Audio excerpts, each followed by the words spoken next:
કે કાંકરેજ તાલુકાને બનાસકાંઠા જિલ્લામાં જ સમાવેશ કરે એવી મારી વિનંતી છે અને તમારા માટે પૂરેપૂરા પ્રયત્નો કરશું અને સરકાર યોગ્ય નિર્ણય લેશે. બરાબર છે.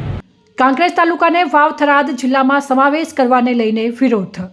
કાંકરેજના શિહોરીમાં બજારો સજ્જડ બંધ. શિહોરી વિસ્તારના વેપારીઓએ સજ્જડ બંધમાં સમર્થન આપી સરકારના નિર્ણય સામે વિરોધ નોંધાવ્યો. કાંકરેજ તાલુકાને બનાસકાંઠામાં જ રાખવા અથવા તો પાટણમાં સમાવેશ કરવા ઉચ્ચારી છે માંગ. ભાજપ જિલ્લા પ્રમુખ કીર્તિસિંહ વાઘેલા દ્વારા કાંકરેજ તાલુકાને બનાસકાંઠામાં જ રાખવા માટે મુખ્યમંત્રીને કરશે રજૂઆત.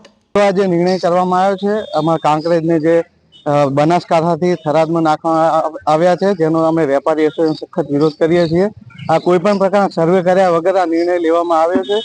અમારી પહેલી ડિમાન્ડ પાટણ બનાસકાંઠામાં જ રહેવાની છે, નકર અહીંયા બજાર બંધ રાખીને સખત વિરોધ કરવામાં આવશે, જેનું સરકાર ખાસ ધ્યાન રાખે. ગઈકાલે જે સરકાર દ્વારા થરાદ જિલ્લો જાહેર કરવામાં આવ્યો તેમાં કાંકરેજ તાલુકાનો જે સમાવેશ કરવામાં આવ્યો છે તેને લઈને આજે અમારે શિહોરી ગામ સંપૂર્ણ બંધ છે અને અમે ઉગ્ર આંદોલન પણ કરીશું. જો સરકાર દ્વારા નિર્ણયને ફેરબદલ કરવામાં નહીં આવે અને બનાસકાંઠા જિલ્લાની અંદર અમારો સમાવેશ જે હતો એમને નહીં કરવામાં આવે તો અમે ભૂખ હડતાલ પર ઉતરશું અને ઉગ્ર આંદોલન પણ કરીશું અને જ્યાં સરકાર સુધી રજૂઆત કરવા જવું પડે ત્યાં પણ જઈશું. ખરેખર કાલે સરકારે જે જાહેર કર્યો થરાદ જિલ્લો જાહેર કર્યો અમે કોંકરેજને લીધો છે ને એ ખરેખર તદ્દન ખોટો લીધો છે. કોંકરેજ તાલુકાનો અતિશય વિરોધ છે.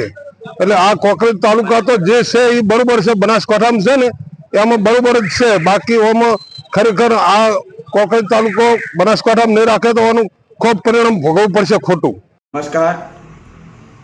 આજે રાજ્ય સરકારે બનાસકાંઠા જિલ્લાનું વિભાજન કરી અલગ થરાદ જિલ્લો બનાવ્યો છે તે બાબતને હું આવકારું છું, પરંતુ મારા મત વિસ્તાર કાંકરેજ તાલુકાને થરાદ જિલ્લામાં જે સમાવેશ કર્યો છે બાબતને હું વખોડી કાઢું છું.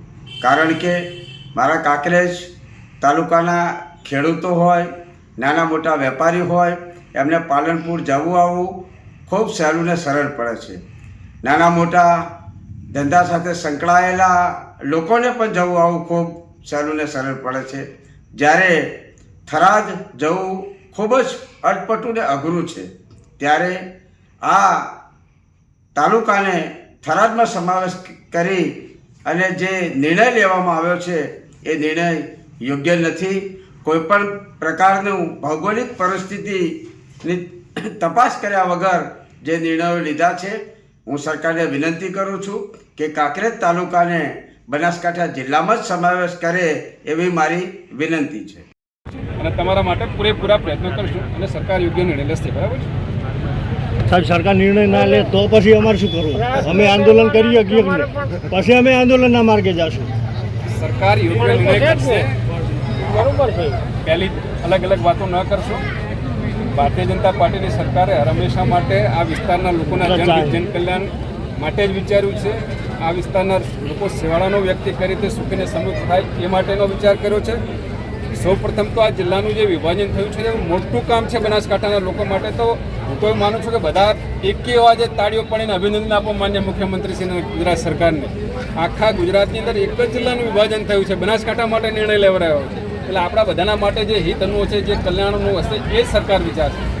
ભારત માતા કી જય! ભારત માતા કી જય! ધન્યવાદ.